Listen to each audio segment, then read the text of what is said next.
Chennai shopping మాల్లో ఉగాది వేడుకలు. మీ పండుగ షాపింగ్ చెన్నై షాపింగ్ మాల్లో చేయండి. అందమైన వస్త్రాలతో పాటు విలువైన బహుమతులు పొందండి.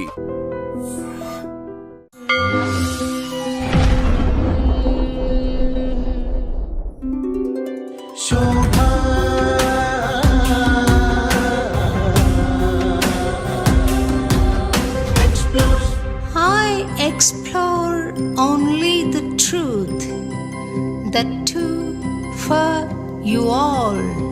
Shobha explores.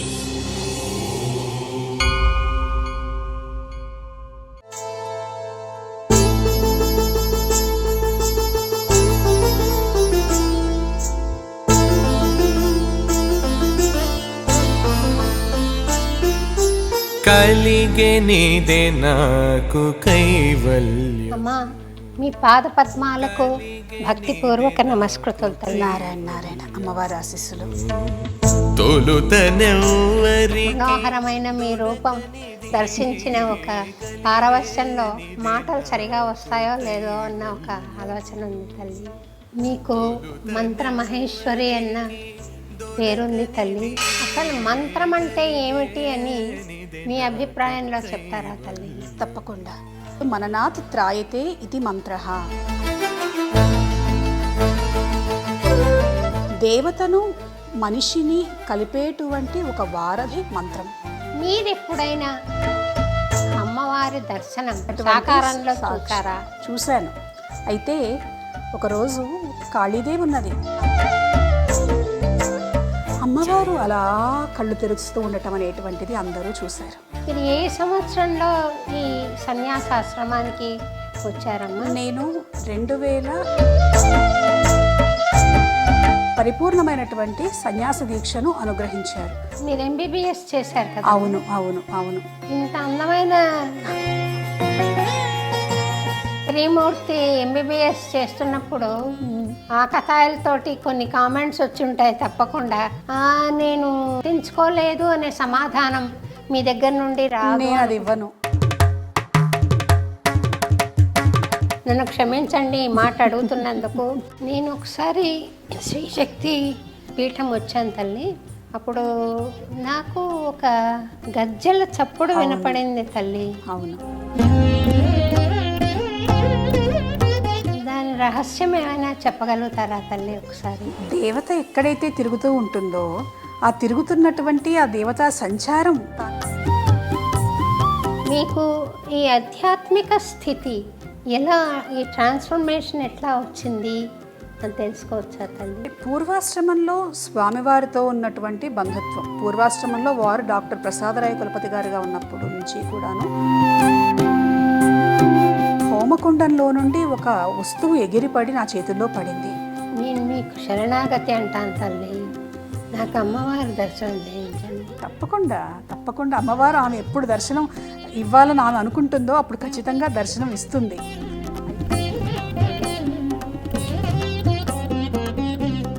అమ్మా, మీ పాద పద్మాలకు భక్తిపూర్వక నమస్కృతులు తల్లి. నారాయణ నారాయణ అమ్మవారి ఆశీస్సులు.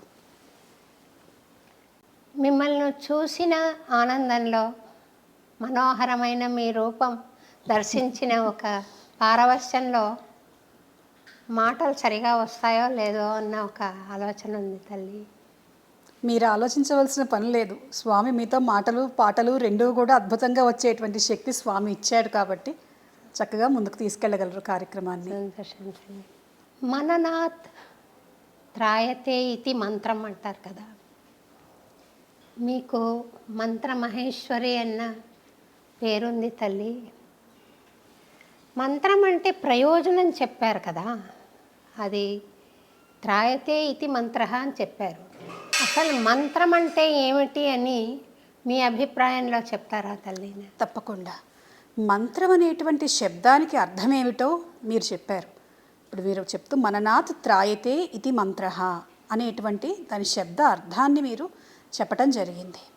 అయితే దాని అర్థం మననం చేస్తే త్రాయతే రక్షిస్తుంది అంటే మననం పదే పదే అనటం అనేటువంటి అర్థంగా మాత్రమే కాకుండా ఒక గాఢమైనటువంటి భావన చేస్తూ దేవతను మనిషిని కలిపేటువంటి ఒక వారధి మంత్రం. ముఖ్యంగా ఏమిటి అనంటే మనకి స్తోత్రాలున్నాయి, శ్లోకాలున్నాయి, అలాగే రకరకాల పూజలున్నాయి, వ్రతాలున్నాయి. కానీ వీటన్నిటికంటే కూడాను మంత్రానికి ఉన్నటువంటి స్థానం చాలా ప్రత్యేకంగా కనిపిస్తూ ఉన్నది. మామూలుగా ఇప్పుడు ఈ చెప్పినటువంటి క్రతువుల్లో కూడా మనకు మంత్రాలు వినిపిస్తాయి. క్రతువు చేసేటువంటి క్రియా మంత్రాలు, దేవతకు నేను పుష్పాలు సమర్పిస్తున్నాను లేదా ఒక అర్ఘ్యం సమర్పిస్తున్నాను, ఇది కూడా ఒక మంత్రంగానే భావిస్తాం, క్రియా మంత్రం పూజలో చేసేటువంటిది. అలా కాకుండా కామ్యము నిష్కామము రెంటికి కూడాను మంత్రాలు చెప్పబడ్డాయి. అంటే ఎటువంటి కోరిక లేకుండా పరమేశ్వర స్వరూపంగా ఆ మంత్రాన్ని భావించటం. అంటే ఒక్క మాటలో చెప్పాలి అని అంటే శబ్ద స్వరూపమైనటువంటి దేవతాత్మక చైతన్యం మంత్రం. రూపం మనకు కనిపిస్తుంది, అదే దేవత శబ్దాకృతిని తీసుకుంటే అది మంత్రం. అలా సాక్షాత్తు దేవతను మనం అక్షరాలతో చేసేటువంటి స్మరణ మంత్రం. అక్షరార్చనగా శబ్దార్చనగా మనం భావిస్తూ అది నిష్కామమైనటువంటి కోరికలకు చేయటం. అంటే నిష్కామమైనటువంటి కోరికలు ఏముంటాయి అని అంటే మోక్షం పొందాలనేటువంటిది కూడా ఒక కోరికే. కాకపోతే అది లౌకికమైనటువంటి వ్యవహారం కాదు కాబట్టి అటువంటి మోక్ష మార్గానికి చేసేటువంటి మంత్రములు ఉన్నాయి. మామూలు మానవ జీవితంలో కష్టములు, నష్టములు, ఇబ్బందులు, బాధలు వీటిని తొలగించుకోవటంతో పాటుగా అనుకున్నవి సాధించటం కోసం కూడా మనకి ఆ మంత్రం అనేటువంటి మార్గాన్ని పరమేశ్వరుడు మహాదేవుడైనటువంటి శివుడు అందించాడు. పార్వతీదేవికి ఆయన చెప్పాడు. మేరుతంత్రము మొదలైనటువంటి 108 మంత్ర గ్రంథములను స్వయంగా పరమేశ్వరుడే మనకి అనుగ్రహించాడు. అట్లా ఎంతోమంది దేవతలకు సంబంధించి ఎన్నో మంత్రాలు చెప్పబడ్డాయి. వీటిని ప్రధానంగా ఏమిటంటే వేద మంత్రాలు మనకు కనిపిస్తూ ఉన్నాయి. అలా కాకుండా మనకి మంత్ర మార్గంలో, తంత్ర మార్గంలో ఉపాసనా మంత్రములు కొన్ని కనిపిస్తూ ఉన్నాయి. ఇలా అనేకమైనటువంటి మంత్ర సంబంధించినటువంటి విశేషాలు ఉన్నప్పటికీ కూడా అసలు మంత్రం అనేటువంటిది గురువు ఉపదేశం వల్ల మాత్రమే దాన్ని మనం మంత్రంగా భావించాలి. పుస్తకంలో ఉన్నటువంటి అక్షరాలు తీసుకొని నాకు ఈ మంత్రం తెలుసు, ఆ మంత్రం తెలుసు అని అనుకుంటూ ఉంటారు. కానీ అది మంత్రం కాదు. గురువు తన శక్తితోటి మామూలు అక్షరములను బీజాక్షరములుగా మార్చి అనుగ్రహిస్తారు. కాబట్టి మంత్రమూలం గురోర్వాక్యం. గురువు ఏది చెబితే అదే అసలైన మంత్రం అంటుంది మన శాస్త్రం. సంతోషం తల్లి. నేను అమెరికాకు వెళ్ళే ముందు మీ దగ్గర ఒక మంత్రం తీసుకున్నాను తల్లి. అవును అవును అవును. ఆ మంత్రం జపిస్తూ నేను నా టూర్ విజయవంతంగా ముగించుకుని తిరిగి వచ్చాను. మళ్ళీ దాన్ని ఎక్కువ సార్లు నేను జపం చేయలేకపోతున్నాను, కానీ రోజుకు 3 సార్లు అయితే స్మరణ చేస్తూ ఉన్నారు. ఖచ్చితంగా శ్రీ శక్తి పీఠంలో దశమహావిద్యల ప్రతిష్ట జరిగింది కదా. అవును. నేను అమ్మవార్లను అక్కడ దర్శించుకునే భాగ్యం కలిగింది తల్లి. సంతోషం. అయితే మీరెప్పుడైనా అమ్మవారి దర్శనం అంటే విగ్రహ రూపంలో కాకుండా ఇలా ఒక సాకారమైనటువంటి సాకారంలో చూసారా? చూశాను. అయితే అది నా వ్యక్తిగతమైనటువంటి ఒక అనుభవం, అమ్మవారు ఇచ్చినటువంటి సాక్షాత్కారం. ఇవేమిటంటే ఇప్పుడు మీరున్నారు, నన్ను చూస్తూ ఉన్నారు, అలాగే మన దేవాలయానికి వచ్చారు, నా సాధన నా మార్గం అన్నీ మీకు తెలుసు కాబట్టి మీరు చూసారా అని అడిగారు. నేను చూశాను ఫలానా రూపంలో అని చెప్తాను. కానీ సాక్ష్యం ఏది? సాక్ష్యం కావాలి సమాజానికి. అందుకని మీరు దానికి కూడా దేవతలు చూపించారు అని చెప్పడానికి చెబుతూ ఉన్నాను. ఒకరోజు కాళీదేవి ఉన్నది, నా ప్రధాన ఉపాసన దేవత కాళీ. అనేక సందర్భాలలో ఆమె దర్శనం ఇస్తూ ఉంటుంది, ఒకసారి మాత్రమే కాదు. కానీ ఇచ్చింది నాకు అమ్మవారు కనిపిస్తుంది, నాకు కనిపిస్తుందని నేను చెప్పుకుంటే కావాల్సిన అవసరం ఏమిటి? ఇతరులో ఎందుకు నమ్మాలి? నమ్మేవాళ్ళు నమ్ముతారు, నమ్మని వాళ్ళు 4 మాటలు అంటారు. కానీ ఎట్లా అంటే ఒక వ్యక్తికి నిజమైనటువంటి దేవతానుగ్రహం ఉంటే ఆ వ్యక్తి మాత్రమే చెప్పుకోవలసినటువంటి పని లేదు, దేవత చూపిస్తూ ఉంది. అటువంటి ఒక సంఘటన నేను మీకు చెప్తాను. ఒకసారి శక్తిపీఠంలో మీరు వచ్చారు, మరకత కాళీ ఉంటుంది అమ్మవారు. ఆమె కోసం నేను అక్కడే తోట పెంచాలి, అమ్మవారికి పుష్పములు అక్కడే మాలగా కట్టాలి, అక్కడే చేయాలి అనేటువంటి ఆలోచనతోటి చెబితే మన భక్తులు ఒకళ్ళు కొన్ని 100 గులాబీ పూల మొక్కలు తీసుకొని వచ్చారు. వాటిలో ఒక పువ్వు చాలా అందంగా కనిపించింది. అది వెంటనే తీసుకువెళ్ళి అమ్మవారికి పెడితే బాగుండు అని అనిపించింది నాకు. అనిపిస్తే అప్పుడు దేవాలయం మూసివేసినటువంటి సమయం. మామూలుగా మనం ఏమిటి, మన నమ్మకం ఏమిటి, దేవత కూడా విశ్రాంతి తీసుకుంటుంది, నిజంగా వాళ్ళకి అవసరమా కాదా అనేది కాదు, మన దగ్గరికి వాళ్ళు వచ్చినప్పుడు వాళ్ళకి అన్నీ కూడా మనం సరిగ్గా చేయాలి అనేటువంటి భావనతో చేస్తాం. అయితే నేను వెళ్ళాను, మన వాళ్ళు అర్చకులు వచ్చారు, తాళం తీశారు, గడియ తీశారు, తలుపు నెట్టారు, తెరుచుకోలేదు. బలంగా నెట్టారు ఇద్దరు కలిసి, తెరుచుకోలేదు.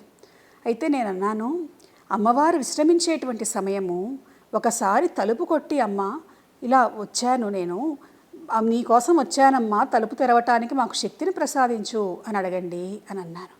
కొట్టి, అమ్మ ఒక్కసారి మీకు పుష్ప సమర్పణ కోసం మాతాజీ వచ్చారమ్మా, తలుపు తెరు అని అనగానే, ఇలా అనగానే తలుపు తెరుచుకున్నది. అయితే దానికి కూడా చాలామంది చాలా తలుపు మూసుకున్నదని ఇవని అవని ఆలోచించవచ్చు, తప్పేవి లేదు, తప్పుందని అన్నాను. కానీ తలుపులు తెరిచాక నాతో పాటు ఒక 60 మంది ఇక్కడ కూడా ఉన్నారు, ఆ రోజు ఆ సంఘటన జరిగినప్పుడు ఉన్నవాళ్ళు. అమ్మవారు అలా కళ్ళు తెరుస్తూ ఉండటం అనేటువంటిది అందరూ చూశారు. నిద్రించిన తర్వాత మనం లేచేటప్పుడు మూతలు పడ్డటువంటి కన్నులు తెరిస్తే ఎలా ఉంటుందో, ఆ అర్ధనిమీలితమైనటువంటి నేత్రములు విచ్చుకుంటూ పరమేశ్వరి దర్శనం ఇచ్చింది అందరికీ. అక్కడ ఆ సమయంలో ఉన్న వాళ్ళందరికీ ఇచ్చింది దర్శనం. అమ్మవారికి ఆ పుష్పాన్ని సమర్పించి, అమ్మ మళ్ళీ ఏదో నాకు కలిగినటువంటి ఆసక్తి వల్ల నువ్వు విశ్రమించేటువంటి సమయంలో ఇబ్బంది పెట్టారమ్మా, మళ్ళీ చెయ్యను అని చెప్పి రావటం జరిగింది. ఇలాంటివి కొన్ని వందల వేల సార్లు అమ్మవారు ఆమె చూపించటం జరిగింది. ఆమె నేను ఇక్కడ ఉన్నాను, నేను వస్తున్నాను అనేటువంటిది ఆమె ప్రత్యక్షంగా అనేక నిదర్శనములతో చూపించటం వల్ల ఆ దేవి యొక్క కరుణ ప్రతి ఒక్కళ్ళకి కూడా తెలుస్తూ ఉన్నది. సంతోషం తల్లి. అంటే ఇంకొక చిన్న మాట ఉన్నది, చాలామంది కొంతమంది అనుకునే వాళ్ళు అనుకోవచ్చు, అమ్మవారంటే సాకారమైనటువంటి రూపమేనా, అన్ని రూపాల్లోనూ అన్ని చోట్ల అణువులోనూ అమ్మవారు ఉంటుంది కదా, ఆమె లేని చోట ఎక్కడున్నది? కానీ సాక్షాత్కారం అంటే రూపంతోనే ఎందుకు సాక్షాత్కారం పొందామని అనుకోవాలి, దాన్నే సాక్షాత్కారం అని ఎందుకు అనుకోవాలి అనంటే, మన ఋషులు చూపించినటువంటి మార్గం. వాళ్ళు దేవతా సాక్షాత్కారం కోసం తపస్సు చేశారు. ఎటువంటి తపస్సు, దేనికోసం తపస్సు? ఒక పరిపూర్ణమైనటువంటి సాకారమైనటువంటి రూపం, పురాణములలో వర్ణించబడినటువంటి రూపం, వేదములలో వర్ణించబడినటువంటి రూపం. ఆ రూపాన్ని దర్శించటం అనేటువంటిది సాధనకు ఒక పరిపూర్ణతను తీసుకొస్తుంది అని మన ఋషులు మనకు అందించినటువంటి విషయం. కాళిదాస మహాకవి ఉన్నాడు, కాళీదేవి కనిపించింది, ఆమెను మాతంగిగా ఆయన స్తుతించాడు.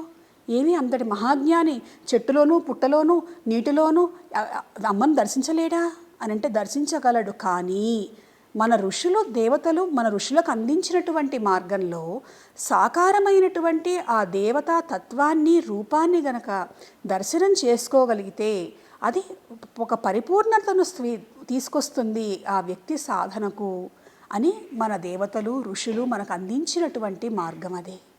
రామకృష్ణ పరమహంస కూడా కాళికాదేవితో మాట్లాడేవారని, ఏదైనా ప్రశ్న ఆయనను అడిగితే అమ్మని అడిగి చెప్తాను అని ఆమెను దర్శించి ఆమెను అడిగి చెప్పేవారని అవును వింటానమ్మా. అవును. రెండోది, రామకృష్ణ పరమహంస స్వామి అర్చించిన అమ్మవారి విగ్రహం స్వామివారి వద్దకు వచ్చింది అన్న విషయం నేను తెలుసుకున్నాను. అది మీరు చూసారా తల్లి? స్వామివారు చెప్తారు దానికి, మీకు ఈసారి సావధానంగా కుదిరినప్పుడు. అయితే స్వామివారు వారి దగ్గర ఉన్నటువంటి వచ్చినటువంటి కాళీ విగ్రహాన్ని రామకృష్ణ పరమహంస కూడా వచ్చి అంటే శరీరాన్ని విడిచిపెట్టిన తర్వాత సూక్ష్మ రూపంలో వచ్చి అర్చించినట్లుగా స్వామివారు దర్శించి ఆ అనుభూతిని, ఆ దర్శనాన్ని వారు మనకి అందించడం జరిగింది. మీరు ఆ విగ్రహాన్ని చూసాం, అందరం చూసాము. గుంటూరులో అక్కడ కాళీపీఠంలో ప్రతిష్ఠించారు స్వామివారు, అక్కడ చూడటం అనేటువంటిది జరిగింది. ఎక్కడుంది స్వామి? గుంటూరులో ఉన్నది. గుంటూరులో అమ్మవారు వచ్చినటువంటి కాళీ రూపము. మీ పూర్వాశ్రమ సంబంధంగా ప్రశ్నలు అడగవచ్చు? తప్పకుండా అడగండి. మీరు ఏ సంవత్సరంలో ఈ సన్యాసాశ్రమానికి వచ్చారమ్మా? నేను 2012వ సంవత్సరంలో స్వామివారు మొట్టమొదటిసారిగా ఈ సాధనా మార్గంలో నా ఆశ్రమాన్ని మలుచుకున్నటువంటి సమయంలో మొట్టమొదటగా యోగిని దీక్ష ద్వారా అనుగ్రహించారు. 2017లో పరిపూర్ణమైనటువంటి సన్యాస దీక్షను అనుగ్రహించారు. అంటే చాలా పరీక్షలు చేసి అన్నిట్లోనూ నేను ఉత్తీర్ణురాలయ్యాను అనే వారు భావించి అన్నీ చూసిన తర్వాతే ఆ దీక్షనివ్వటం అనేటువంటిది జరిగింది. మీరు ఎంబీబీఎస్ చేశారు కదా. అవును అవును అవును. ఇంత అందమైన స్త్రీమూర్తి ఎంబీబీఎస్ చేస్తున్నప్పుడు ఆకతాయిలతోటి కొన్ని కామెంట్స్ వచ్చి ఉంటాయి తప్పకుండా. నన్ను క్షమించండి ఈ మాట అడుగుతున్నందుకు. ఎందుకు అడుగుతున్నానంటే, ఇటువంటి సమస్యను ఎదుర్కొనే యువతులు ఈ మాట విని, యువకులు కూడా విని ప్రేరణ పొంది ఎలా దాన్ని హ్యాండిల్ చేయాలి అనే ఉద్దేశం వాళ్ళకు కూడా కలుగుతుంది అని నేను అనుకుంటున్నాను. నేను గుర్తించుకోలేదు అనే సమాధానం మీ దగ్గర నుండి నేను అది ఇవ్వను. అటువంటి సమాధానం నేను అసలు ఇవ్వను. అది ప్రశ్నకు సమాధానం దాటివేసినట్టు అవుతుంది. అందులో మీరు అన్నారు ఒక మాట, యువతీ యువకులకి ఎలా దాన్ని మనం డీల్ చేసుకోవాలో కూడా చెప్పాలి అనేటువంటిది. ఒకటి, ఎప్పుడూ కూడాను నేను ఒక సిద్ధాంతాన్ని నమ్ముతాను. రోడ్డు మీద ఒక యాక్సిడెంట్ జరుగుతుంది అనంటే మనం సరిగ్గానే వెళ్తున్నాం, కానీ అవతల వాళ్ళు కూడా సరిగ్గా రావాలి. ఒక్కోసారి ఇద్దరి చేతుల్లోనూ ఉండవు. Accidents they happen. అలానే ఇలాంటి కొన్ని సంఘటనలు ఈ కారణం వల్ల జరుగుతుంది, ఆ కారణం వల్ల జరుగుతుంది అని విశ్లేషణ మనం చేయలేం. ఆ వయస్సు అనే మాట కూడా అనలేం. ఇవాళ సమాజాన్ని మనం చూస్తూ ఉంటే స్త్రీల పట్ల, యువతుల పట్ల జరుగుతున్నటువంటి అనేక సంఘటనలను కనుక మనం చూస్తూ ఉంటే, ఇదిగో ఇది వయస్సు కారణం, లేదా ఈ ఫలానా దాని ప్రభావం పడటం కారణం అనేటువంటి కారణాల విశ్లేషణ కనుక చేస్తే ఒక్కొక్కరి అభిప్రాయం ఒక్కొక్క రకంగా ఉంటుంది. కానీ వీటన్నిటికీ కూడా నేను చెప్పేటువంటి మాట ఏమిటి అని అంటే, ముందుగా ప్రతి వ్యక్తి కూడాను తన చుట్టూ తాను ఒక పరిమితిని ఏర్పాటు చేసుకోవాలి. ఆ పరిమితిని తాను దాటకూడదు, అవతల వాళ్ళని దాటనివ్వకూడదు. మన కట్టుబాట్లు, మన సంప్రదాయం ఇదే మనకు నేర్పించింది. ఉదాహరణకి మన సంప్రదాయంలో ఏమిటి, స్త్రీల గురించి మనం మాట్లాడుకుంటూ ఉన్నాం. ముఖ్యంగా చిన్నతనం నుంచి, ఒక సంవత్సరం నిండిన అమ్మాయి దగ్గర నుంచి దేవతగా భావించి పూజ చేయండి అని ఉన్నది. అంటే ఆ శరీరం దేవతకు సంబంధించినటువంటిది. ఆ ప్రతి మనిషిలోనూ దేవతను చూడమని చెప్పేటువంటి సంప్రదాయం మనది. కానీ కంటికి కనిపించదే, మానవ రూపమే కనిపిస్తుంది. ఆలోచనలు వస్తాయి, కొన్నిసార్లు మనం నియంత్రించుకోలేము. ఆ భావావేశంలో చేయకూడనటువంటి సంఘటనలు జరుగుతాయి. కనుక మనం వీలైనంత వరకు మన పరిమితులలో మనం ఉంటూ ఇతరులకు కూడా ఆ పరిమితులను విధించవలసినటువంటి అవసరం ఉన్నది సమాజంలో. అటువంటి జాగ్రత్తలు తీసుకుంటూ, జాగ్రత్తలు తీసుకున్నా కొన్ని జరుగుతున్నాయండి అని అంటే ఇంకొంత జాగ్రత్త తీసుకోమని చెప్తూ ఉంటాం. ఎదుటి వ్యక్తితోటి ఏది ఎంతవరకు మాట్లాడాలో, ఏది ఎంతవరకు పంచుకోవాలో అంతవరకే పంచుకోవాలి. పరిమితులకు మించినటువంటి అవకాశం ఎవరికైనా ఇచ్చినా కొన్నిసార్లు ఇవ్వకుండా కూడా ఇటువంటివి జరుగుతూ ఉంటాయి. అయితే పరమేశ్వరి యొక్క కృప, దేవత యొక్క అనుగ్రహాన్ని చిన్నతనం నుండి కూడా పొందటం మొదలు పెడితే, దేవతా స్మరణ చేయటం మొదలు పెడితే, కొంత మన మనస్సు, గాయత్రిలో చెప్పినట్లుగా ధియోయోనః ప్రచోదయాత్, మన మనస్సు మీద మనకు నియంత్రణ వస్తుంది. మన ఆలోచనను మనం నియంత్రించుకోగలుగుతాము. ఆ పరిమితులను మనం ఏర్పాటు చేసుకోగలుగుతాము. ఇటువంటి సమస్యలను అధిగమించగలుగుతాము. అలా పరమేశ్వరి దేవతలు ఇంతకుముందు యుగాలలో లాగా వచ్చి శంఖచక్రాలు పట్టుకొని విష్ణుమూర్తి రావటం ఇట్లాంటివి ఉండకపోవచ్చు, శూలాన్ని పట్టుకొని అమ్మవారు రాకపోవచ్చు. కానీ వాళ్ళు చేయవలసినటువంటి పని మాత్రం చేస్తారు.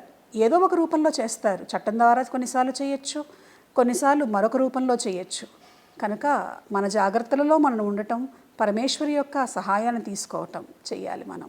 బాగుంది తల్లి, మంచి సమాధానం ఇచ్చారు, మంచి సమస్య పరిష్కారం కూడా సూచించారు. అయితే నేను ఆలోచన చేసేది ఏమిటంటే, వాసవి కన్యకా పరమేశ్వరి, ఆమె సాక్షాత్తు అమ్మవారి స్వరూపమే కదా. ఆమె ఎంత పవిత్రంగా ఉండి ఉంటుంది, కానీ ఆమె ఎదుర్కొన్న సమస్య ఎటువంటిది, ఆమె దగ్ధమైపోవాల్సి వచ్చింది కదా. అవును, అనే బాధ కలుగుతుంది తల్లి. అనేకులు ఆమె మాత్రమే కాదు, ఆ స్థితిని అనేక మంది మహారాణులు ఎదుర్కొన్నారు, అనేక మంది స్త్రీమూర్తులు మన చరిత్రలో ఎదుర్కొన్నారు. చెప్పండి. కలికాలం కదా తల్లి. అవును, మనసు అనేక కల్మషాలు కలిగి ఉంటుంది. అటువంటప్పుడు ఎంత పవిత్రత అయినా కూడా ఎదుర్కోవాల్సిన కొన్ని సమస్యలు వస్తాయేమో కదా. అవును, ఖచ్చితంగా వస్తాయి. నేను ఇందాక మీతో ఒక మాట అన్నాను, ఒకసారి అన్ని జాగ్రత్తలు మనం తీసుకొని మన వైపు ఎటువంటిది లేకపోయినా కూడా ఇతరుల వైపు నుండి హాని అనేటువంటిది జరగవచ్చు. ముఖ్యంగా మీరు మహిళలు, స్త్రీల పట్ల జరుగుతున్నటువంటి ఆ కన్యకా పరమేశ్వరి యొక్క వాసవి జీవితంలో జరిగినటువంటి విషయాన్ని మీరు ప్రస్తావన చేశారు. చూడండి, మనం ధర్మం కనుక చూస్తూ ఉంటే కృతయుగము, త్రేతాయుగము, ద్వాపర యుగము, కలియుగము, ఒక్కొక్క యుగంలో కూడా ధర్మస్వరూపం మారుతూ ఉన్నది. ధర్మం 4 పాదాల నుండి 3, 3 నుండి 2, 2 నుంచి 1కి వచ్చింది. ఆ రావటం అనేది ఎలా కనిపిస్తున్నది అని అంటే, మిగిలినటువంటి అకృత్యాలతో పాటుగా మహిళల గౌరవం అనేటువంటిది కూడా తగ్గుతూ వస్తూ ఉన్నది. ఒక కృతయుగంలో కంటే త్రేతాయుగంలో సీతాదేవి అనుభవించినటువంటివన్నీ మనకు తెలిసినటువంటివే. ఆ తర్వాత ద్వాపర యుగంలో ద్రౌపది ఏమనుభవించిందో మనకు తెలిసినటువంటిదే. కలియుగంలో ఏం జరుగుతున్నదో తెలిసినటువంటిదే. అంటే అధర్మం పెచ్చువిరినప్పుడు అది ప్రధానంగా మహిళల మీద కూడా దాని ప్రభావం కనిపిస్తున్నది. అయితే ఇదేదో మనం సర్ది చెప్పుకునేటువంటి సమాధానమే తప్ప సంతృప్తినిచ్చేటువంటి సమాధానం కాదు. దేవతలు ఏం చేస్తున్నారు? వాళ్ళు చూడట్లేదా? వాళ్ళ ముందు అన్యాయాలు జరుగుతుంటే వాళ్ళు మాట్లాడరేమి అని అంటే, ప్రతి యుగానికి ఒక ధర్మము, ఒక న్యాయము ఉన్నది. ఈ రోజున న్యాయదేవతగా, ధర్మదేవతగా ఆమె చేయవలసినటువంటి పని ఆమె చేస్తూ ఉన్నది. రక్షక భట వ్యవస్థను ఆ రక్షక భటను మనకి ఏర్పాటు చేసుకోవటం జరిగింది. అయితే ద్రౌపది సంఘటన జరిగినప్పుడు అక్కడ ఎవరూ లేరా రక్షించటానికి? కృష్ణుడు పరిగెత్తుకుంటూ వచ్చేంతవరకు ఎవరూ రక్షించలేని స్థితిలో ఉన్నారా? అంటే కొన్నిసార్లు అనివార్యమైనటువంటివి, ఎవరూ తప్పించలేనటువంటివి జరుగుతూ ఉంటాయి. చరిత్రలో జరిగాయి, పురాణాల్లో జరిగాయి, రాముడున్నప్పుడు జరిగాయి, కృష్ణుడున్నప్పుడు జరిగాయి. కాబట్టి ఆ జరగటం అనేటువంటిది ఉన్నది. వాటిని ఎందుకు మనం తెలుసుకోవాలి అంటే, తెలుసుకొని మన పరిష్కారములు మనం వెతుక్కోవాలి, మన జాగ్రత్తలు మనం తీసుకోవాలి. మన ప్రయత్న లోపం లేకుండా మనం అన్ని రకాలైనటువంటి రక్షణకు సంబంధించినటువంటి ఏర్పాట్లు చేసుకోవాలి. వాటితో పాటుగా వీటి నుంచి కూడా తప్పించుకోవాలి అనంటే దేవతానుగ్రహం పరిపూర్ణంగా ఉండవలసిందే. దేవతానుగ్రహం ఉంటే ఇటువంటివి కొంత జరగకుండా ఉండేటువంటి అవకాశం చాలా ఎక్కువగా కనిపిస్తూ ఉంటుంది. నేను ఒకసారి శ్రీశక్తి పీఠం వచ్చాను తల్లి, రాధాష్టమి సందర్భంగా. అవును, ఒక ప్రోగ్రాం కూడా చేయడం జరిగింది. ఉదయం ధ్యానం చేస్తారు స్వామివారు కూడా, మీరు ధ్యానంలో కూర్చుంటారు. అప్పుడు నాకు ఒక గజ్జల చప్పుడు వినపడింది తల్లి. అవును, నేను మన శ్రీకాంత్ తోటి కూడా చెప్పాను, ఇట్లా వినపడుతుంది అని. రమణని పిలిచి అడిగాను, నీకు కూడా వినపడుతుందా అంటే, నేను వచ్చిన దగ్గర నుండి వినపడుతూనే ఉందమ్మా అన్నాడు వాడు. దాని రహస్యం ఏమైనా చెప్పగలుగుతారా తల్లి ఒకసారి? దేవత ఎక్కడైతే తిరుగుతూ ఉంటుందో ఆ తిరుగుతున్నటువంటి ఆ దేవతా సంచారం తాను అక్కడ ఉన్నాను అని ఇతరులకు తెలియజేయాలి, తన దగ్గరకు వచ్చినటువంటి భక్తులకు చెప్పాలి అని అనుకున్నప్పుడు ఇటువంటి సంఘటనలు జరుగుతూ ఉంటాయి. అందరికీ వినిపిస్తుందా అంటే, ఎవరికి వినిపించాలని ఆమె అనుకుంటుందో రాధాదేవి, ఆమె వాళ్లకు మాత్రమే వినిపించేటట్లుగా చేస్తుంది. ఎందుకనంటే, మీరు గజ్జల చప్పుడు అని చెప్పినట్లుగా ప్రతి సంవత్సరం కూడా అక్కడ ధ్యానం చేసేటువంటి వాళ్ళు, అలాగే రాధాదేవి మాత్రమే కాదు, కాళీ, వారాహి, ప్రత్యంగిర వాళ్ళ పూజలు చేసేటువంటి వాళ్ళు, హోమాలు చేసేటువంటి వాళ్లకు అక్కడ దేవత దర్శనం ఇవ్వటము, స్వప్న రూపంలో దర్శనం ఇవ్వటము, లేదా గజ్జల చప్పుడు రావటము, ఇట్లాంటివి జరుగుతూ ఉంటాయి. అంటే దేవత తాను అక్కడ ఉన్నాను, నేను అనుగ్రహిస్తున్నాను మిమ్మల్ని ఇక్కడ వచ్చినందుకు అని ఆ భక్తుల మనస్సుకు సంతృప్తి కలిగించేటువంటి సూచన. ఎందుకంటే దేవతలు కనిపిస్తారా, మాట్లాడతారా అంటే యుగధర్మం ప్రకారం కొంత అసాధ్యం. అంత తపస్సు చేయగలిగితే, వాళ్ళని మెప్పించేంత తపస్సు చేయగలిగితే కనిపిస్తారు, మాట్లాడతారు. కానీ ఆ స్థితి రాకుండా మనం చేస్తున్న పూజలు ఏమైపోతున్నాయి అనేటువంటి ఆ అభద్రతా భావన కలగకుండా అప్పుడప్పుడు ఇటువంటి సూచనలు వాళ్ళు ఇస్తూ ఉంటారు. అయితే మీరంటే కొంచెం ఎక్కువ ఇష్టం కాబట్టి దేవతలకి కొంచెం తొందరగా మీకు అనుభూతిని అక్కడ వాళ్ళు అందించారు. సంతోషం తల్లి, మీ మనసులో నాకు స్థానం ఉంటే అమ్మవారి అనుగ్రహం ఉన్నట్టే తల్లి. ఆమె మనసులో ఉన్నది నా మనసులో తప్పకుండా ఎప్పుడూ ఉంటుంది. సంతోషం తల్లి. తర్వాత మీకు ఈ ఆధ్యాత్మిక స్థితి ఎలా, ఈ ట్రాన్స్ఫర్మేషన్ ఎట్లా వచ్చింది అని తెలుసుకోవచ్చా తల్లి? మొదటి నుంచి ఉన్న విషయమేనా, లేకపోతే మీరు హఠాత్తుగా జరిగిన పరిణామమా ఇది? అంటే పూర్వాశ్రమంలో స్వామివారితో ఉన్నటువంటి బంధుత్వం, పూర్వాశ్రమంలో వారు డాక్టర్ ప్రసాదరాయ కులపతి గారుగా ఉన్నప్పుడు నుంచి కూడాను కుటుంబపరమైనటువంటి బంధుత్వం ఉండటము, స్వామివారు అప్పటి నుంచే వారి దర్శనానికి వెళ్ళటం కావచ్చు, తర్వాత వారు సన్యసించి కుర్తాళ పీఠాధిపతులైన తర్వాత కావచ్చు, చిన్నతనం నుండే వారి దగ్గర వారి దర్శనం పొందటము. అలాగే వారు నా 16వ ఏట నాకు మొట్టమొదటిసారి మంత్రోపదేశం చేశారు, కాళీ మంత్రోపదేశం. ఆ చేయటంతో అనేకమైనటువంటి అనుభూతులు రావటం, ఆ సాధన అనేటువంటిది కొనసాగించటం జరిగింది. నేను మెడిసిన్ చేస్తూ ఉన్నా కూడాను అటు ప్యారలల్గా చదువు ఇటు సాధన రెండూ కూడా చేయటం జరిగింది. ఆ మెడిసిన్ అయిపోయిన తర్వాత ఒకనాడు శ్రావణ పూర్ణిమ నాటి రాత్రి జరిగినటువంటి భైరవ దర్శనం సాక్షాత్కారం మరింతగా నా జీవితాన్ని ప్రభావితం చేసి పూర్తిగా నా జీవన గమనాన్ని మార్చివేసి ఈ వైరాగ్య భావనలు నింపి జీవితాన్ని ఇటువైపుకు తీసుకురావటం జరిగింది. అయితే ఒక 24 ఏళ్ళ అమ్మాయి నాకు దేవుడు కనిపించాడు అందుకని నేను సన్యాసం తీసుకుంటున్నాను అంటే నమ్మే సమాజం కాదు. ఎందుకు నమ్మాలి అని అనుకోవచ్చు. సమాజంలో ఎట్లా ఉంటుంది అని అంటే, నమ్మితే ఆ దేవత మీద మరింత భక్తి కలుగుతుంది, నమ్మకపోతే మనిషిని నిందిస్తుంది. నమ్మించవలసినటువంటి అవసరం ఉన్నదా అని అంటే నాకు ఆ స్థితిలో అప్పుడున్నటువంటి పరిస్థితిలో అనిపించింది. నేను వెళ్ళి మా గురువుగారు స్వామివారిని అడిగాను, స్వామివారు కొంతమంది నమ్ముతున్నారండి, కొంతమంది నమ్మినట్టుగా ఉంటున్నారండి, మరికొంతమంది మనసులో రకరకాలుగా అనుకుంటున్నారండి, ఎట్లాగా అని అంటే వారు మాట అన్నారు, నీకు సాక్షాత్కరించింది, దర్శనమిచ్చింది, మంత్రం చెప్పింది భైరవుడు, నువ్వు వెళ్ళి భైరవుణ్ణే అడుగు అని అన్నారు. అంటే ఆ కాలభైరవుణ్ణి ప్రార్థించడం జరిగింది. పూర్ణిమ తర్వాత అమావాస్య వచ్చింది 15 రోజులకి. హోమం చేస్తూ ఉన్నటువంటి సమయంలో అక్కడ అందరి మధ్యలో కూడాను స్వామివారు అన్నారు, నువ్వు భైరవుణ్ణి అడిగావు కదా, ఆయన సమాధానం ఇస్తున్నాడు చూడు అన్నారు. హోమకుండంలో నుండి ఒక వస్తువు ఎగిరిపడి నా చేతుల్లో పడింది. అదేమిటి అని అంటే రుద్రాక్ష చూడు అన్నారు. ఒక మట్టి ముద్దలాగా ఉన్నది, దాన్నంతా కడిగితే దానిలో నుండి ఒక ఏకముఖి రుద్రాక్ష వచ్చింది. అట్లా అటు అలౌకికమైనటువంటి అనుభూతులు, ఇటు లౌకికంగా దేవతలు నిత్యము నాతో ఉంటున్నారు అనేటువంటి వారి అనుగ్రహ సూచనల వల్ల లౌకికమైనటువంటి విషయ వ్యవహారాల పట్ల పూర్తిగా ఆసక్తి నశించిపోయింది. రోజులో 15 గంటలు 20 గంటలు హోమాలు చేయటము, యజ్ఞాలు చేయటము, ధ్యానం చేయటము, వీటితోటి నా జీవితం అంతా ముందుకు వెళ్తూ వస్తూ ఉంది. ఒకానొక సందర్భంలో అయితే బృందావనానికి వెళ్ళిపోయి ఉందాము, అక్కడ దేవతా సాధన చేస్తూ ఉండిపోద్దాము అని అనుకుంటే మా గురువుగారు స్వామివారు అంగీకరించలేదు. దేవతలు మనల్ని అనుగ్రహించినప్పుడు, వాళ్ళు అనుగ్రహించినటువంటి ఒక అనుగ్రహాన్ని మనకి ఇచ్చినప్పుడు అది మన వరకు మనం పరిమితం చేసుకోకూడదు.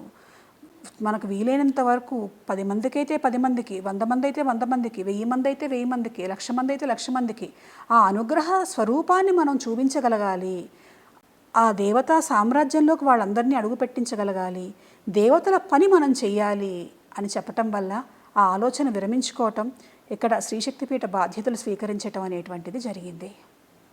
నేను మీకు శరణాగతి అంటాను తల్లి, నాకు అమ్మవారి దర్శనం చేయించండి. తప్పకుండా అమ్మవారు ఆమె ఎప్పుడు దర్శనం ఇవ్వాలని ఆమె అనుకుంటుందో అప్పుడు ఖచ్చితంగా దర్శనం ఇస్తుంది. అయితే ఇప్పుడు మీరు ఒక మాట అన్నారు చూడండి, రాధాష్టమి రోజు వచ్చినప్పుడు ఆమె గజ్జల చప్పుడు వినిపించింది అని. అది మీరు కోరుకుంటే ఆమె ఇవ్వలేదు, ఆమె ఇవ్వదలుచుకుంది, ఇచ్చింది. అట్లాగే అమ్మవారిని అడగండి, అడిగితే ఆమె ఖచ్చితంగా దర్శనం ఇస్తుంది, ఇవ్వకుండా ఉండదు. అమ్మ కదా, పిలిచిన వెంటనే పరిగెత్తుకుంటూ వస్తుంది. ఏ రూపంలో వస్తుందనేది నిర్ణయం ఆమెకు వదిలేద్దాము. నా బ్రతుకంతా స్వామివారిని పాడాను తల్లి, ఇంకోటి తెలియదు. అవును, కానీ స్వామి భగవాన్ మానుష రూపేణ అనే అనుభూతిని ఇచ్చారు తప్ప ఒక శూన్యస్థితి కలుగుతుంది పాడుతున్నప్పుడు, అది తప్ప నేను ఫ్లెష్ అండ్ బ్లడ్లో చూడలేకపోయాను స్వామిని ఇంతవరకు. మీరు ఏ స్థితి అయితే పొందారో, మీరు అన్నటువంటి మాట ఆ రకంగా చూసినటువంటి వాళ్ళు కూడా ఆ స్థితి పొందలేరు. మీరు మీ కీర్తనల ద్వారా ఒక పరిపూర్ణమైనటువంటి మనస్థితిని, అక్కడ ఏమీ లేనటువంటి స్థితి, నిజంగా స్వామి ఆయన ఒక ఆకృతి మన కోసం ధరించాడు. నిరాకారమైనటువంటి నిశ్శబ్దమైనటువంటి స్థితిలో పరమేశ్వరుడు ఎలా ఉండటానికి ఇష్టపడతాడో ఆ స్థితిని, ఆ భావనను మీకు అందించాడు. అయితే మీరు సాకారమైనటువంటి రూపంలో దర్శనం కలిగితే బాగుండు అని అనుకుంటున్నారు కాబట్టి స్వామికి నివేదిద్దాం. కలియుగ ప్రత్యక్ష దైవం వెంకటేశ్వరుడు. మీతో ఇన్ని జయించుకున్నటువంటి ఆయన తప్పకుండా ఆయన అనుకుంటే అది కూడా ఇస్తాడు. ఆయనను బాలాజీ అంటారు కదా, మా అవును అమ్మవారి అవును అవును స్వరూపమే అవును. ఆయన. బాలా త్రిపుర సుందరి స్వరూపంగా చెప్పారు బాలాజీ అని. మీకు కలిగిన అనుభూతి ఏంటి తల్లి స్వామిని చూసినప్పుడు?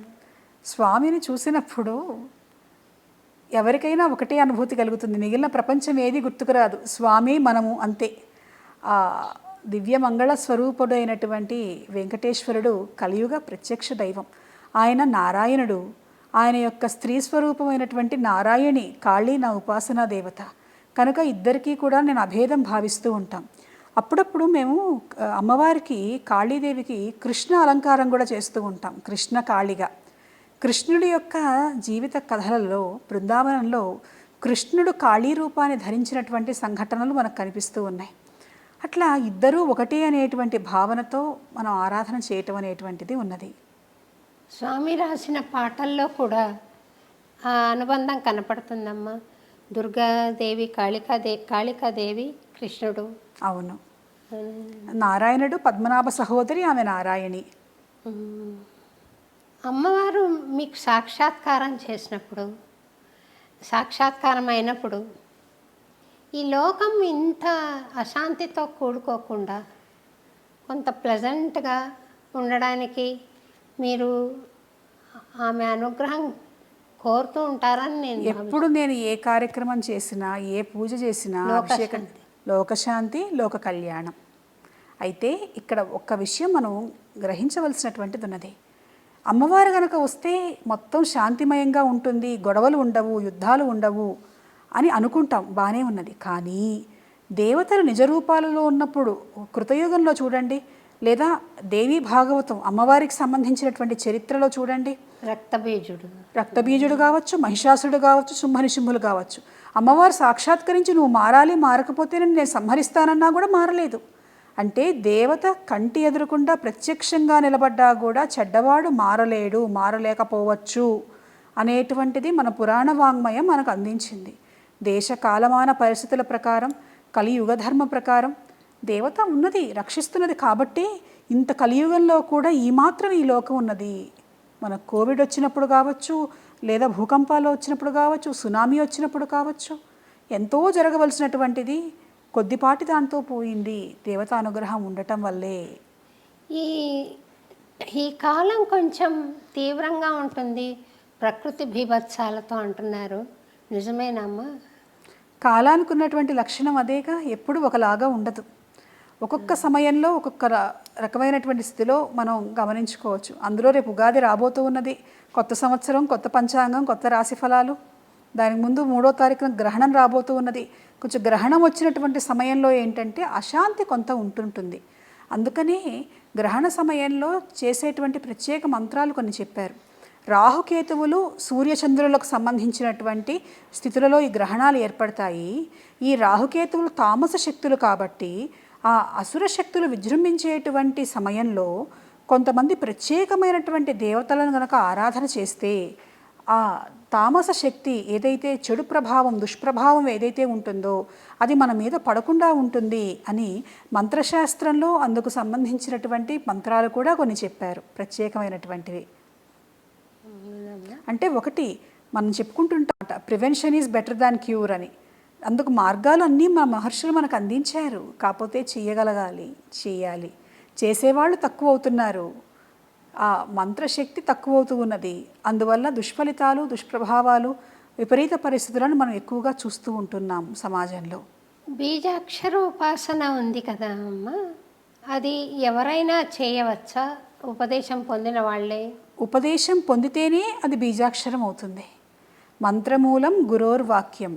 గురువు మనకి ఏది మంత్రంగా అనుగ్రహిస్తే అదే మంత్రం. బీజాక్షరాలు లేనటువంటి మంత్రాలు ఉన్నాయి. మంత్రం అంటే సాధారణంగా కొన్ని బీజాక్షరాలు దేవతా పేరు ఉంటుంది, కానీ దేవతా పేరు లేనటువంటి మంత్రాలు ఉన్నాయి, రకరకాలుగా ఉన్నాయి. గురువు ఏది ఉపదేశిస్తే అది చేసుకోవచ్చు. అయితే ఆ ఉపదేశం అనేటువంటిది అందరికీ గురువులు చేస్తారా, అందరూ అర్హులేనా అనేటువంటిది ప్రశ్న అక్కడ ఉదయిస్తుంది. అందరూ బీజాక్షరాలు చేయకూడదు అన్నదానికి ఏమిటనంటే ఉపదేశం లేకుండా చేయకూడదు అని ఒక అర్థం తీసుకోవచ్చు. మరొక అర్థం అందరికీ అన్నీ ఉపదేశించకూడదు అని ఒక అర్థము తీసుకోవచ్చు. కానీ మన సంప్రదాయంలో మా గురువుగారు చెప్పినటువంటి విధానంలో ప్రతి ఒక్కరికి కూడాను, స్త్రీలు కావచ్చు, పురుషులు కావచ్చు, ఎవరైనా కావచ్చు, దేవతను మంత్రమార్గంలో ఆరాధించేటువంటి అర్హత ప్రతి ఒక్కరికి కూడాను ఉన్నది. ఒకటే నా దగ్గరకు చాలామంది వచ్చి అడుగుతారు, ఏమన్నా నియమాలు ఉన్నాయా? భక్తి, శ్రద్ధ అదే ప్రధానమైనటువంటి నియమము. కనుక మంత్రోపదేశం కనుక పొందితే ఖచ్చితంగా బీజాక్షరాలు, ఇప్పుడు బీజం అంటే ఏమిటి? మూలం. ఆ బీజాక్షరము అలాగే మూల మంత్రం అని అంటారు కొంత చెప్పేటప్పుడు. ఆ బీజం అంటే ఏమిటి? మూలం, సీడ్. దాని నుంచే చెట్టు ఎట్లా అయితే వస్తుందో ఆ దేవతకు, ఆ మంత్రానికి అది మూలమైనటువంటి విత్తనం. అది ఆ శక్తి అందులో ఉన్నది. కాబట్టి గురు ఉపదేశం కనుక ఉంటే అందరూ చేసుకోవచ్చు. సగటు మనిషి ఉన్నాడు కదమ్మా, అతను భగవత్ స్వరూపాన్ని ఆస్వాదించగలగాలి అంటే స్టెప్ 1, స్టెప్ 2, స్టెప్ 3, స్టెప్ 4 అని ఇలా సాధనలు ఏమైనా ఉన్నాయి. ఇప్పుడు మనకి మానవ జీవితంలో చెప్తున్నప్పుడు మామూలుగా బాల్యము, యవ్వనావస్థ, తర్వాత బ్రహ్మచర్యము, తర్వాత గృహస్థాశ్రమము, ఆ తర్వాత వానప్రస్థము, ఆ తర్వాత తురీయాశ్రమము, ఇలా రకరకాలైనటువంటి స్టెప్స్ మన వాళ్ళు ఆల్రెడీ చెప్పటం జరిగింది. అంటే ఒక్కొక్క వయస్సు వల్ల కావచ్చు, అనుభవం వల్ల కావచ్చు, చుట్టుపక్కల ఉన్నటువంటి పరిస్థితుల వల్ల కావచ్చు, మనిషి యొక్క మనస్థితి మారుతూ ఉంటుంది. చిన్నప్పుడు అమ్మ తప్ప ప్రపంచంలో ఇంకేం తెలియకపోవచ్చు. కొన్నాళ్ళు అయిన తర్వాత స్నేహితులు, ఆ వివాహం అయ్యాక భార్య లేదా భర్త, ఆ తర్వాత సంతానం కలిగితే వాళ్ళ పట్ల, ఇంకో తరం గనక వస్తే వాళ్ళ పట్ల. అంటే మనిషి యొక్క జీవితంలో ఆ ఆలోచించేటువంటి మనస్సు, చుట్టూ తిరిగేటువంటి భావనలు ఒకరి దగ్గర నుండి ఒకరి దగ్గరికి వెళ్తూ ఉంటాయి. కానీ ఇష్టదేవత అంటే చాలామందికి ఒకరే ఉండొచ్చు, పుట్టిన దగ్గర నుంచి చివరి వరకు. లేదా కొంతమందికి అప్పుడప్పుడు మారచ్చు, దేవత రూపం మారచ్చు. కానీ ఇష్టదేవత అనేటువంటిది ప్రతి వ్యక్తి జీవితంలో ఉండటం జరుగుతుంది. అయితే ఆ దేవతను దేనికోసం పూజిస్తారు? మామూలుగా దేవత మీకు ఏ కష్టాలు తీర్చరు, ఏ బాధలు తీర్చరంటే అసలు గుడికన్నా వెళ్తారా ఎవరైనా? అనుమానమే, సందేహమే. దేవతలను ఏంటంటే ఎప్పుడైతే మన కష్టాలు, మన బాధలు తీరుస్తారో ఒక నమ్మకం ఏర్పడుతుంది. అంటే దేవతా శక్తి మనల్ని రక్షిస్తున్నది, మనం అడిగింది చేస్తున్నది, మనం అడిగినటువంటి పనులు దేవతలు చేస్తున్నారు అని అంటే మనం చేసేవి కూడా వాళ్ళు చూస్తూ ఉన్నారు. కాబట్టి ధర్మబద్ధంగా వారికి ఇష్టం వచ్చినట్లుగా మనం నడవాలి అనేటువంటి ఆలోచన మనుషుల్లో పెంపొందుతుంది. తర్వాత దేవతాత్మకమైనటువంటి చైతన్యం వల్ల వారు ఆ మార్గాన్ని అనేటువంటిది ఎంచుకుంటారు. అయితే మీరు చెప్పినట్లుగా వైరాగ్యం అందరికీ కలగకపోవచ్చు. కొంతమందికి కొన్ని సంఘటనల వల్ల, కొన్ని బాధల వల్ల తాత్కాలికంగా కలగచ్చు. ప్రసూతి వైరాగ్యం, శ్మశాన వైరాగ్యం ఇట్లాంటి మాటలు కూడా మనం వింటూ ఉంటాం. అయితే నిలబడటం కొంత కష్టం. కానీ దేవతను స్మరించటం, అది కష్టం తొలగటం కోసమైనా కావచ్చు, ఇష్టమైనది కావాలైనా కావచ్చు, దేవతను స్మరించటం మాత్రం చేస్తే చాలు. ఈ యుగంలో అది చేసిన దేవత అనుగ్రహం పరిపూర్ణంగా లభిస్తుంది. కృష్ణతత్వాన్ని స్వామి అర్థం చేసుకున్నట్టుగా ఇంకెవరైనా చేసుకున్నారా అనిపించే విధంగా రాశారు పాటలు స్వామి. మీరు బృందావనం వెళ్ళడం జరిగిందా తల్లి? అనేక సార్లు వెళ్ళినప్పుడు ఎప్పుడూ కూడా తిరిగి రావాలి అని అనిపించదు. అదొక ప్రేమమయమైనటువంటి, ఒక సొంత ఇల్లు అనేటువంటి భావన కలిగించేటువంటి గొప్ప ధామము బృందావన ధామము. బృందావనం అక్కడ బృందావనానికి కనుక వెళ్తే ప్రేమ యొక్క శక్తి ఎలా ఉంటుందో, అసలైనటువంటి ప్రేమతత్వం ఎలా ఉంటుందో ప్రతి ఒక్కరూ కూడా అనుభూతి చెందవచ్చు. అక్కడ నిరంతరం మనకి రాధానామం వినిపిస్తూ ఉంటుంది. పలకరించుకోవాలన్నా రాధే రాధే అని పలకరించుకుంటారు అక్కడ వాళ్ళు. మనం చిన్న చిన్న సందుల్లో వెళ్తూ ఉంటే ఆటోల వాళ్ళు, రిక్షాల వాళ్ళు హార్న్ కొట్టరు, రాధే రాధే అంటారు. అంటే ప్రతిదానికి కూడాను అమ్మవారి నామస్మరణ చేయటం అనేటువంటిది అక్కడ మనం బృందావనంలో గమనించవచ్చు. కాబట్టి ఆ బృందావనంలో రాధాకృష్ణుల దర్శనం, వాళ్ళు తిరిగినటువంటి చోట్లు, అంతేకాక నేను బృందావనాన్ని విడిచిపెట్టి ఒక అడుగు కూడా వేయను అని అన్నాడు కృష్ణుడు. ఇవాల్టికి కూడా రాధాకృష్ణులు అక్కడ సంచరిస్తూ ఉంటారు అని చెప్తారు. నిధువన్ను, సేవాకుంజ్ మొదలైనటువంటి చోట్లకైతే కొన్ని చోట్ల రాత్రిపూట తలుపులు వేసేస్తారు. 7:30, 8 దాటిన తర్వాత ఎవరు వెళ్ళరు. ఒకవేళ ఎవరైనా తెలియక వెళితే వాళ్ళు మరణించటమో లేదా పిచ్చివాళ్ళు అవటమో జరుగుతుంది. ఎందుకని అనంటే దేవతలు స్వయంగా దిగి వస్తారు. ఆ చైతన్యాన్ని తట్టుకునేటువంటి శక్తి మామూలు వాళ్లకు లేదు. కనుక బృందావనంలో ఇవాల్టికి కూడా రాధాకృష్ణ సంచారం ఉన్నది. వారు అక్కడ స్థిర నివాసం ఏర్పరచుకున్నారు అని అంటారు అక్కడ ఉన్నటువంటి వారు. మీరు అక్కడ కృష్ణుడిని చూడగలిగారా తల్లి? నాకు కృష్ణుడి కంటే రాధాదేవి మీద భక్తి ఎక్కువ. రాధాదేవి మీకు దర్శనం అయి ఉంటారు కదా అక్కడ అని నేను చెప్పలేను, కానీ ఆమె దర్శనం ఇవ్వదలుచుకున్నప్పుడు ఇచ్చింది. మీకు ఎలా అయితే మొట్టమొదటిగా మొన్న ఆమె అందల చప్పుడును రవళిని ఎలా అయితే వినిపించిందో అట్లనే ఆమె ఒకానొక సమయంలో దేవి దర్శనమిచ్చింది, రాధాదేవి. నేను ఒకసారి అనుకోకుండా ఆశ్రమానికి వచ్చానమ్మా. వచ్చి శ్రీకాంత్ గారితో మాట్లాడుతుంటే అమ్మగారు రిటైర్ అయిపోయారు ఈ రోజుకి, ఇంకా రావడానికి వీలు పడదు అని చెప్పారు. అప్పుడు రాధా గురించిన ప్రసక్తి మాట్లాడుకుంటున్నాం అనమాట. అమ్మ నీ దయ నా పైన ఉంటే అమ్మ ఇప్పుడు రావాలి, నేను చూడాలి, మాట్లాడాలి అనుకున్నా. నాకు ఆశ్చర్యం కలిపేట్లుగా మీరు నడిచి వచ్చారు. చెప్పారు. అవును చెప్పారు. నాకు సంతోషం అనిపించింది తల్లి. రాధాకృష్ణులు ఏంటంటే మిగిలినటువంటి దేవతలు మనం పూజలు లేదా అభిషేకాలు, మంత్రములు, స్తోత్రములు వాటిని ప్రధానంగా చేసుకొని ఆరాధన చేయటం ఉంటుంది. కానీ రాధాకృష్ణుల దగ్గరకు వచ్చేటప్పటికి మన భావన చాలా ప్రధానమైనటువంటిది. మధురమైనటువంటి భక్తి భావన, ప్రేమ భావనతో పిలిస్తే చాలా త్వరగా పరిగెత్తుకుంటూ వస్తారు వాళ్ళిద్దరూ కూడాను. రాధాదేవినైతే మహాభావస్వరూపిణి అనేటువంటి పేరుతో పిలిచారు. ఆ దేవి మన మనస్సుతోటి ఆ దేవిని ఆరాధిస్తే చాలు, మన మనస్సంతా పరమేశ్వరి ఆమె తత్వంతో నింపేస్తుంది. ఆవిడ వచ్చి కొలువై ఉంటుంది రాధాదేవి. అన్నమాచార్యుల వారు కూడా చాలా కీర్తనలు రాధాకృష్ణుల మీద రాసిన సంకీర్తనలు ఉన్నాయి. రాధా మాధవ రతి చరితమితి, అవును, ఇటువంటివి రాధ మీద రాసిన అష్టపదులు పోలిన పాటలు ఉన్నాయి. అదొక ప్రత్యేకమైనటువంటి ప్రేమ ప్రపంచం, రాధాకృష్ణ ప్రపంచం అనేటువంటిది. మామూలు సామాన్యుల భావనకు అందనటువంటిది. కామాన్ని మించినటువంటి, కామానికి చోటు లేనటువంటి ప్రేమ ఉంటుంది అని నిరూపించారు రాధాకృష్ణులు.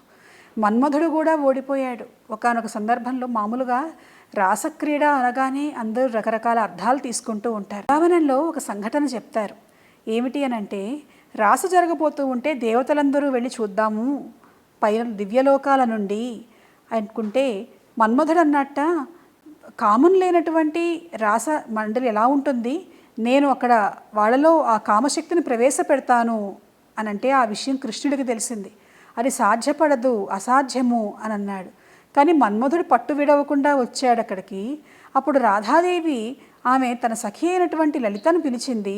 ఆమె అక్కడ ఉంచున్నది. మన్మధుడు వేస్తున్నటువంటి బాణాలు మొత్తం ఈమెకు తాకి కింద పడిపోయినాయి. అలా మన్మధుడు ఆ మదనుడిని సైతం మోహింపజేశాడు కృష్ణుడు రాధాదేవి కాబట్టి ఆమె మదనమోహిని అయినది, ఆయన మదనమోహనుడు అయ్యాడు. వాళ్ళతో పాటు ఉన్నటువంటి ఏ ఒక్క గోపిక మీద కానీ రాధాకృష్ణుల మీద కానీ ఆ మన్మధుడి యొక్క బాణాలు కూడా పనిచేయనటువంటి స్థితి. అటువంటి ఒక మహత్తరమైనటువంటి భావ స్వరూపమైనటువంటి మహాస్థితి బృందావనంలో రాధాకృష్ణుల యొక్క తత్వానికి సంబంధించిన స్థితి. మీతో మాట్లాడుతుంటే నాకు రాధాదేవితో మాట్లాడుతున్నాను అన్న అనుభూతి కలుగుతుంది. ఎందుకంటారు అంటే నేను చాలా కాలం తర్వాత రాధానామాన్ని ఎన్నిసార్లు స్మరిస్తూ ఉన్నాను. నాకు రాధానామాన్ని కనుక స్మరిస్తే నా ఆలోచన ఆగిపోతుంది, నా మాట ఆగిపోతుంది, మనస్సు శరీరము ఒక పారవస్య స్థితిలోకి వెళ్ళిపోతాయి పరమేశ్వరి అయినటువంటి రాధా స్మరణ చేస్తూ ఉంటే. అందుకని నేను కొంచెం జాగ్రత్తగా ఉంటాను అమ్మవారి నామాన్ని ఉపయోగించేటప్పుడు. ఈ క్షణంలో మీతో మాట్లాడుతూ ఉన్నా కూడా ఆ పరమేశ్వరి యొక్క ప్రేమ తరంగాలు, ఆ దేవి యొక్క తత్వం అంతా అణువణువున నిండి ఉందా అనేటువంటి భావన కలుగుతూ ఉన్నది. అదే మీ మీద ప్రతిబింబిస్తూ ఉన్నది. ఎన్నో అడగాలని ఉందమ్మా. మీరు ఒకసారి అన్నమయపురం దయచేస్తే తప్పకుండా తప్పకుండా అక్కడ ఒక పార్ట్ 2 కింద మళ్ళీ తప్పకుండా చేద్దాం. చేద్దామని ఈసారి నేను అనుకుంటున్నాము. ఖచ్చితంగా నేను వస్తాను. ఇంకా కొన్ని ప్రశ్నలు అడిగి మిమ్మల్ని వేధించడం ఎందుకు, అమ్మగారు విశ్రాంతి మీరు అడిగితే నాకు ఎప్పుడూ సంతోషమే. ఎందుకనంటే సమాజ హితం కోసం మీరు ఈ కార్యక్రమాన్ని చేస్తూ ఉన్నారు. స్వామికి మీ జీవితాన్ని మీరు అంకితం చేశారు. అది ప్రతి ఒక్కళ్ళకి కూడాను చాలా ఆదర్శనీయమైనటువంటి స్థితి. మామూలుగా మనకి ఆ కాలంలో ఫలానా వాళ్ళు ఉన్నారు, ఈ కాలంలో ఫలానా వాళ్ళు ఉన్నారు, వాళ్ళు మనకు స్ఫూర్తి అని అనుకోవచ్చు. కానీ ఈ కాలంలో ఆధ్యాత్మిక రంగంలో దేవతాత్మకమైనటువంటి ఆ అనుగ్రహాన్ని పొందే వాళ్ళందరికీ కూడాను మీరు ఒక స్ఫూర్తిగా నేను భావిస్తూ ఉంటాను. ఎందుకంటే భక్తి అంటే ఏదో కాసిన పూలు పెట్టడము, కాసిన పండ్లు పెట్టడము, కాసిన నైవేద్యం పెట్టడం కాదు. మన జీవితాన్ని ఒక పుష్పంగా మార్చి స్వామి పద్మాలకు అంకితం చేయాలి అనేటువంటిది మాటల్లో కాదు, చేతల్లో చేసి చూపించారు మీరు. చాలా అద్భుతమైనటువంటి ఆ కరుణను స్వామి మీకు అందించాడు. ఇంకా ఇంకా మీతో ఎన్నో చేయించుకుంటాడు పరమేశ్వరుడైనటువంటి నారాయణుడు, వెంకటేశ్వరుడు. ఇంకోటి తెలియదు తల్లి, నాకు అమ్మవారు వెంకటేశ్వర స్వామి పాదాలే నాకు తెలుసు. వాళ్ళనే నేను శ్రీశక్తి పీఠం వచ్చినప్పుడు కూడా వరాహి అమ్మవారిలో కానీ కాళికామాతలో కానీ నేను దర్శించాను, ఆ శక్తినే దర్శించాను. ముందు స్వామివారితో మాట్లాడాలని వచ్చాం కానీ స్వామివారు రాలా. టైం ఉందని చెప్పి నేను ఫస్ట్ వరాహి అమ్మవారిని దర్శించి అక్కడ ఒక పాట పాడిన తర్వాత స్వామివారి దర్శనం ఇచ్చారమ్మా నాకు. దక్షిణ భారతదేశంలో ఎక్కడా లేనటువంటి విధంగా భూగర్భంలో పాతాళ శ్వేతవారాహిగా అమ్మవారు మనకు అక్కడ కొలువై ఉన్నది. ఆమె కూడా అంతే, ఎన్నో మహిమలు, ఎన్నో సంఘటనలు. కొన్నిసార్లు ఏంటంటే ఆమె చిన్నపిల్లలు చేసినటువంటి పనులు కూడా చేస్తూ ఉంటుంది. రాత్రిపూట దేవాలయం మూసేసేటప్పుడు గర్భాలయానికి ఈ కిటికీలు ఇవేవి ఉండవు కనుక ఏసీ ఆన్ చేసి పెడుతూ ఉంటాం. ఒకరోజు అయిపోయింది, కొంతకాలం గడిచింది దేవాలయ నిర్మాణం అయ్యాక. ఒకరోజు పొద్దున్నే అక్కడ ఆఫీసర్ వచ్చి అమ్మ మన వాళ్ళు రాత్రి ఏసీ వేసినట్టు లేరు అన్నారు. అదేమిటి ఎలా చెప్పారు మీరు అంటే, లేదమ్మా మనం పిలిచి అడగాలి అన్నారు. అడిగితే రాత్రి ఏసీ వేయలేదు కదా అన్నారు. వెళ్ళి చూసుకుంటే ఆపేస్తున్నది. మీకు ఎలా తెలుసు, ఎవరు చెప్పారు అని అడిగితే, వారాహిదేవి కనిపించిందమ్మా ఇవాళ వీళ్ళు నాకు ఏసీ వేయలేదని చెప్పింది అని అన్నారు. ఆమెకు ఏసీ అవసరమా అంటే, మీరు చేసేటువంటి ప్రతి సేవ నేను స్వీకరిస్తున్నాను అని చెప్పటం కోసం ఆమె చూపించినటువంటి నిదర్శనం. అమ్మవారి ప్రతిష్ట పూర్తయిన తర్వాత మర్నాడు పూజ చేయటానికి వెళ్తే తలుపులు తెరిస్తే లోపల నుంచి వచ్చినటువంటి ఆమె శక్తి వల్ల తెరిచినటువంటి వ్యక్తి ఒక 10 అడుగులు వెళ్ళి వెనకాల పడ్డాడు.